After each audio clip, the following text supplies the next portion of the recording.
ଏହି ତାରିଖରୁ ଆରମ୍ଭ ହେବ 3000 ଟଙ୍କା ଭତ୍ତା ପ୍ରଦାନର ଶୁଭ।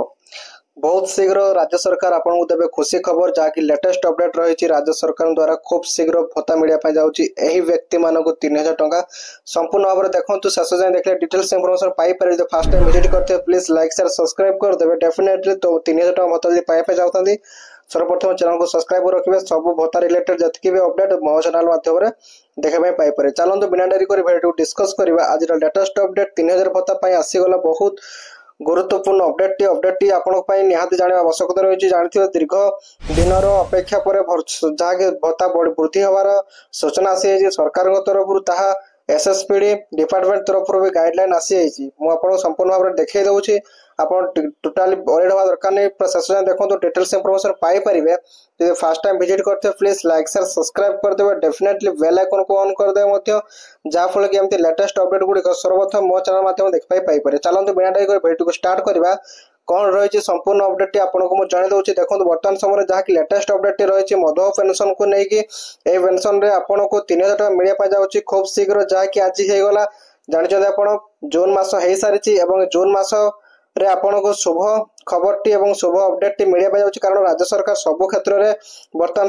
समय आवश्यकता अनुसार सबकि कार्यानुष्ठान नि बर्तमान सबू आपड़ जानी निहाती भाव में जहाँकि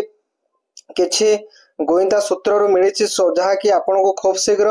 मिलने जाऊँगी 3000 टଙ୍କା भत्ताटी एवं डेट टी आपको मेंशन कर देछन सरकार जहाँकि आपन जानते बर्तमान समय जो गोटे खुशी खबर देछन राज्य सरकार जो खूब शीघ्र आपन को मिलने जाऊँगी 3500 टଙ୍କା भत्ता को मानकु ना जो माने रहिले 80% रु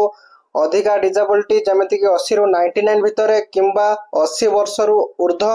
जो माने रहिले से मानको मिलने जाऊँगी सब 3500 टଙ୍କା लेखा भत्ता एवं बाकी जति रहीगले बयस सीमार लोक मानू से केवे मिल सब इम्पोर्टाट कथा रही है समस्त अपेक्षा कर देखु जहाँकि गुप्त सूत्र सूचना आसी यही सूत्र सूचना आसी आपन को खूब शीघ्र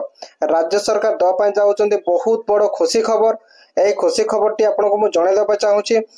प्रत्येक भत्ता हिताधिकारी मान बहुत गुरुत्वपूर्ण रही भिडियो को संपूर्ण भाव में देखूँ तेज जाए डिटेल जानीपर समस्त शेयर करदे और लाइक करके बेल आइकन को ऑन करदे जहाँकि प्रधानमंत्री नरेंद्र मोदी 11 तारिख किंबा 12 तारिख ओडिशा गस्तर अच्छा यही गस्त भितर ही आपण को 3000 टଙ୍କା भत्ता राशि जहाँकि अपडेट आपण को मिल एवं जो आपंकर बयस सीमा रही आज्ञा जो बयस सीमा रही आपंकर 60 रु 70 70 रु 80 एवं जो डिजेबिलिटी रही 40% रु आरंभ करी 79% भितर समस्त